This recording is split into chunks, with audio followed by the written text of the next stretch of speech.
اللي يحل المشكلة النفسية اللي موجودة في بلادنا العربية حاجة واحدة بس، حاجة واحدة تحل المشاكل النفسية كلها. عارفين ايه؟ البساطة. البساطة، انك تبقى بسيط عادي، تعامل مع الناس بطبيعتك، وكن بسيطا في التعامل مع الناس. ولو أنك قدمت للناس طعاما وانت قاعدة بتعملي الأكل، لو بدل ما تعملي 10 أصناف عملت صنف واحد أو صنفين 2، مالكيش دعوة يقولوا اللي يقولوه. بس وانت قاعدة بتطبخي بتعدي الطعام، قاعدة بكل قلبك تذكري الله سبحانه وتعالى وتسبحيه وتدعي الله سبحانه وتعالى، عمالة تدعي ربنا إن ربنا يجعل في طعامك هذا شفاء، ويجعل في طعامك دواء، ويجعل في طعامك هداية لكل من يطعمه، لكل من يشم رائحته. يا رب كل اللي ياكل أكلي، يا رب اجعله سبب هداية، اجعله سبب كذا.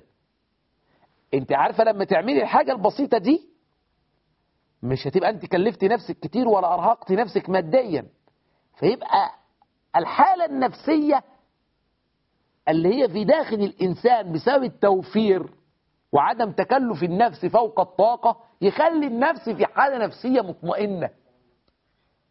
فلما يجيني الضيف أبقى مبتسم، وهبقى بقدم له الأكل وأنا راضي، وهو بياكل هيستشعر إن طعم الأكل جيد ولذيذ. ممكن في الأول يقول يا معقول عزومة كلها جاي من آخر الدنيا عشان تحط لنا ده، لكنه إذا بدأ في الطعام وصلت إليه نيتك، النية توصل.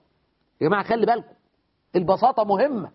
سيبكم من الشكليات، لأن الشكليات أفسدت علينا ديننا. فهذا هو الفرق ما بين الجود والإسراف.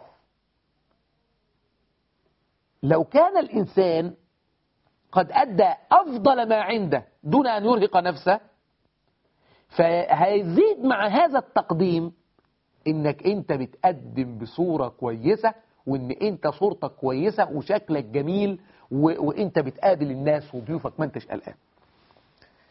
عند الشجاعة والجبن، الفرق بين الشجاع والجبان الصلاة.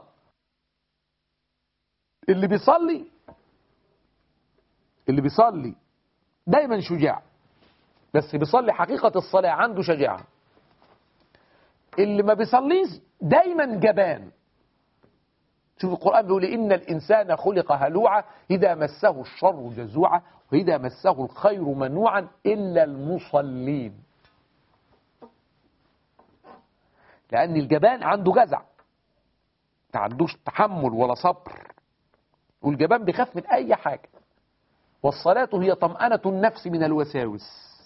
فالنفس لما تطمن من الوساوس يبقى الإنسان عنده طمأنينة، يبقى عنده شجاعة، يبقى عنده حركة، يبقى عنده قوة، يبقى الموقف كده تمام. في نقطة بقى تانية، في نفس تانية في طبيعتها الرجاء والتمني. كلنا بقى بنعمل كده، بيتمنى بقى ان يبقى عنده قصر، يتمنى ان عنده سيارة، يتمنى ان مش عارف عنده ايه، يتمنى ايه، كل واحد بقى بيتمنى بطريقته. فالدين هنا بيعمل لك ضابط في مسألة التمني، يخليك تتمنى الآخرة أكثر من أن تتمنى الدنيا. ولذلك سيدنا عمر لما كان قاعد مع أصحابه بيقول لهم يعني كل واحد يقول لي أمنيته إيه. فواحد قال أتمنى أن يكون لي ملء هذا البيت ذهبا.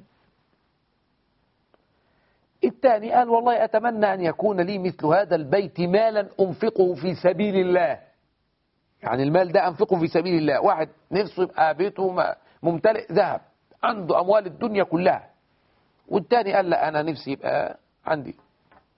فسيدنا عمر قال لهم أما أنا فأتمنى أن يكون ملء الأرض رجالا مثل سعد بن أبي وقاص ومعاذ بن جبل وعلي بن أبي طالب. قال لهم أما أنا بقى أتمنى أن يبقى ملء الأرض رجالا حكماء عقلاء.